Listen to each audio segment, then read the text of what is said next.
Halo sobat pajak semua, Assalamualaikum warahmatullahi wabarakatuh. Selamat pagi, salam sejahtera dan salam super untuk Anda semua para mitra Direktorat Jenderal Pajak. Jumpa lagi dengan saya Edi Purwanto. Kali ini saya akan menyampaikan pembelajaran tentang PPh pasal 22 khusus untuk instansi pemerintah. Mengapa khusus? Karena dasar hukum yang saya pakai pada kesempatan kali ini adalah PMK nomor 231 tahun 2019 yang berlaku Juli 2020. Di mana PMK tersebut merupakan lex spesialis perpajakan untuk instansi pemerintah.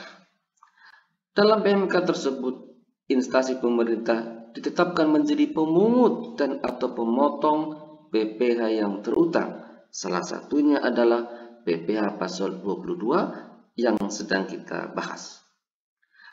Pada PMK tersebut, instansi pemerintah diwajibkan untuk memotong dan atau memungut, menyetor, dan melaporkan PPh pasal 22 yang terutang.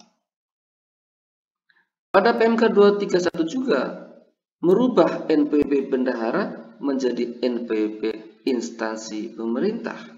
Jadi NPWP bendahara dihapus, kemudian diterbitkan NPWP instansi pemerintah selaku satker yang terdiri dari instansi pemerintah pusat, instansi pemerintah daerah, dan instansi pemerintahan desa.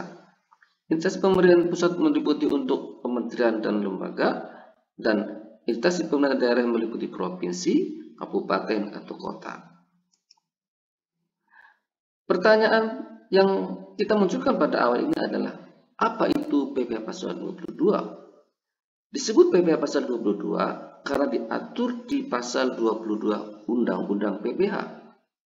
PPh pasal 22 adalah pemungutan pajak penghasilan sehubungan dengan pembayaran atas pembelian barang oleh instansi pemerintah dengan nilai di atas 2 juta rupiah, atau pemungutan pajak penghasilan sehubungan dengan kegiatan di bidang impor oleh badan-badan tertentu, atau pemungutan PPh sehubungan dengan kegiatan usaha di bidang lain seperti kegiatan usaha produksi barang tertentu antara otomotif dan semen, atau pemungutan PPh sehubungan dengan penjualan barang yang tergolong sangat mewah oleh wajib pajak badan tertentu. Pertanyaan berikutnya adalah, apa objek PPh pasal 22 untuk instansi pemerintah? Objek PPh pasal 22 untuk instansi pemerintah adalah pembayaran atas pembelian barang. Jadi semua pembelian barang yang menggunakan APBN, APBD, atau APBDes terutang PPh pasal 22. Dapat pengecualian di mana instansi pemerintah tidak memungut PPh pasal 22, yakni pertama, pembayaran dengan nilai 2 juta atau kurang, di mana nilai tersebut tidak termasuk PPN dan bukan merupakan pembayaran yang dipecah-pecah. Kedua, pembayaran dengan menggunakan dana BOS. Ketiga, pembayaran dengan menggunakan kartu kredit pemerintah atau KKP. Kemudian, keempat, pembayaran untuk pembelian bahan bakar minyak, bahan bakar gas, pelumas, benda-benda pos, atau pemakaian air dan listrik. Kelima, pembayaran untuk pembelian gabah dan atau beras. Keenam, pembayaran kepada rekanan yang memiliki atau menyerahkan fotokopi suket atau surat keterangan atau SKP surat keterangan bebas, pemotongan dan atau pemungutan PPh. Kemudian pertanyaan berikutnya adalah, apa bedanya PPh pasal 22 dengan PPh pasal 21 dan 23? Asumsinya kita belanja, di mana belanja kita ada belanja barang dan ada belanja jasa. Ketika kita belanja jasa, siapa rekanan kita? Rekanan kita ketika orang pribadi kemungkinan terutang PPh pasal 21. Ketika lawan transaksi kita badan, kemungkinan terutang PPh pasal 23. Nah, ketika belanja barang, kemungkinan terutang PPh pasal 22. Kenapa kemungkinan? Karena ada yang dikecualikan. Sebagai contoh, belanja barang dengan nilai lebih dari 2 juta tetapi dengan dana BOS maka tidak terutang PPh pasal 22 karena dana BOS merupakan dikecualikan dari pengenaan PPh pasal 22. Berikutnya adalah berapa tarif PPh pasal 22 untuk instansi pemerintah. Tarif PPh pasal 22 sebesar 1,5% dari nilai transaksi tidak termasuk PPN. Kemudian apabila rekanan atau lawan transaksi tidak mempunyai NPWP maka dikenakan tambahan 100%. Adapun cara penghitungannya adalah tarif kali DPP atau nilai transaksi. Sobat pajak yang saya cintai, pertanyaan berikutnya adalah berapa yang diserahkan ke rekanan. Asumsinya ada dua pihak, instansi pemerintah dan rekanan. Rekanan menjual barang kepada instansi pemerintah, kemudian instansi pemerintah membayar setelah dikurangi PPh pasal 22 sebesar 1,5%. Catatan yang perlu diberikan adalah PPh pasal 22 tidak bersifat final, artinya dapat dikreditkan oleh wajib pajak yang dipungut, dalam hal ini adalah rekanan. Berapa kode akun pajak dan jenis setoran? Kode akun pajaknya adalah 411122. Apa itu arti 411122? 4 itu menunjukkan anggaran pendapatan. Dalam APBN ada pendapatan, ada belanja. 4 ini adalah pendapatan. 1 ini pajak, 1 kemudian ini adalah dalam negeri, 1 kemudian adalah pajak penghasilan. 22 adalah jenis pajak penghasilan yaitu PPh pasal 22.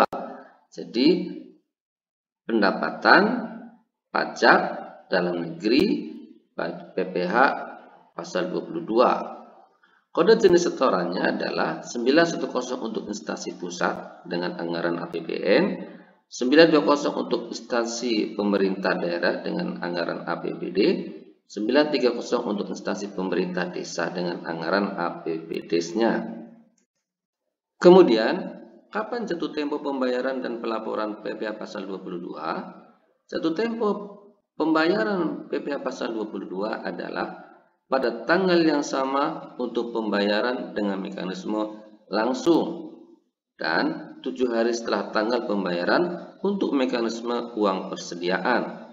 Khusus untuk instansi pemerintah desa, jatuh tempo pembayaran adalah tanggal 10 bulan berikutnya. Adapun jatuh tempo untuk pelaporan SPT PPh pasal 22 adalah pada tanggal 20 bulan berikutnya dan menggunakan laporan SPT PPh pasal 22. Per Januari 2021 direncanakan akan menggunakan SPT unifikasi. Nah, sekarang kita sampai pada contoh kasus. Kasus pertama, instansi pemerintah X melakukan pembelian alat tulis kantor secara tunai senilai Rp5.500.000 sudah termasuk PPN dari Tuan A. Nah, Tuan A ini tidak memiliki surat keterangan PPh. Pertanyaannya adalah, apakah instansi pemerintah tersebut harus memungut atau memotong PPh pasal 22? Jika iya, berapa besarnya? Jawabannya adalah, instansi pemerintah X harus memungut PPh pasal 22 dari Tuan A dengan perhitungan sebagai berikut. PPh pasal 22 sama dengan 1,5% itu tarifnya, kali 100 per 110 kali Rp5.500.000 sama dengan Rp75.000. Mengapa kali 100 per 110? Karena nilai Rp5.500.000 sudah termasuk PPN-nya. Contoh kasus berikutnya adalah kasus 2. Instansi pemerintah X melakukan pembelian alat tulis kantor secara tunai senilai Rp2.200.000. Nilai tersebut sudah termasuk PPN dan dilakukan dari Tuan A, di mana Tuan A tidak memiliki suket atau surat keterangan PPh. Pertanyaannya adalah, apakah instansi pemerintah tersebut harus memungut atau memotong PPh pasal 22? Jika iya, berapa besarnya? Jawabannya, instansi pemerintah X tidak memungut PPh pasal 22 dari Tuan A karena harganya sebesar 2 juta. Kita ingat bahwa batasan dipungut PPh pasal 22 adalah di atas 2 juta.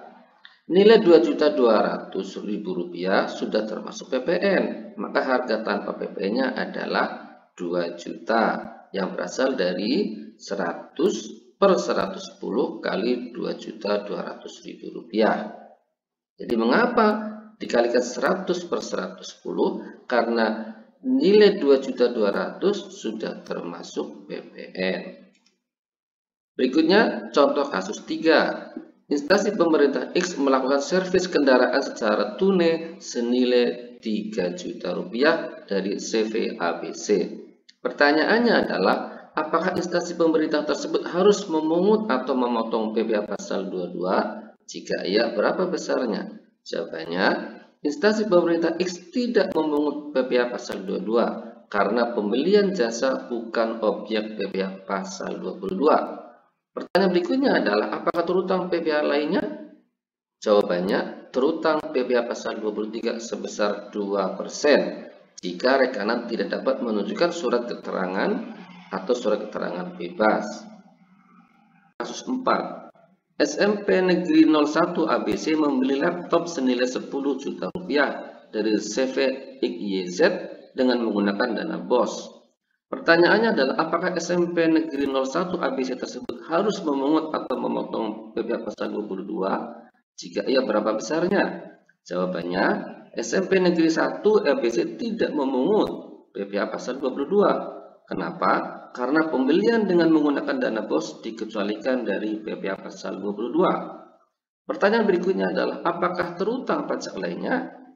Untuk PPh pasal 23 tidak terutang karena beli barang bukan objek PPh pasal 23.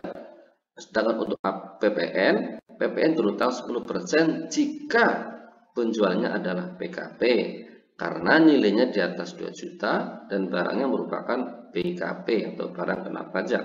Catatannya sekali lagi, jika penjualnya adalah PKP, pengusaha kena pajak. Contoh berikutnya adalah kasus 5. Instansi pemerintah X melakukan pembelian alat tulis kantor secara tunai senilai Rp5.500.000 sudah termasuk PPN dari Tuan A, dan Tuan A ini memiliki surat keterangan PPh berdasarkan PMK 44. Pertanyaannya adalah, apakah instansi pemerintah tersebut harus memungut atau memotong PPh pasal 22? Jika iya, berapa besarnya?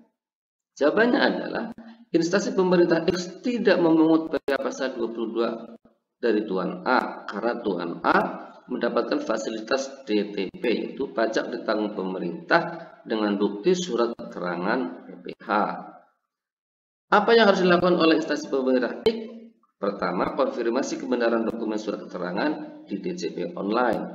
Kedua, instansi pemerintah membuat surat setoran pajak atau cetakan kode billing yang dibubuhi cap atau tulisan PPh ditanggung pemerintah X PMK nomor 86. Ini dengan catatan kalau ternyata konfirmasinya menunjukkan surat keterangan benar. Kemudian, berapa nilai SSP atau kode billingnya yang harus dibuat di nomor 2 ini? Besarnya adalah sebesar tarif PPh final untuk UMKM, yaitu 0,5%. Aneka contoh kasus, tutorial online, dan lain-lain dapat dipelajari di video YouTube Edi Purwanto Channel atau di buku saya yang berjudul Perpajakan untuk Instansi Pemerintah Pusat, Daerah, dan Kabupaten Desa yang terbit tahun 2020 ini. Semoga bermanfaat. Sekian, terima kasih. Wassalamualaikum warahmatullahi wabarakatuh.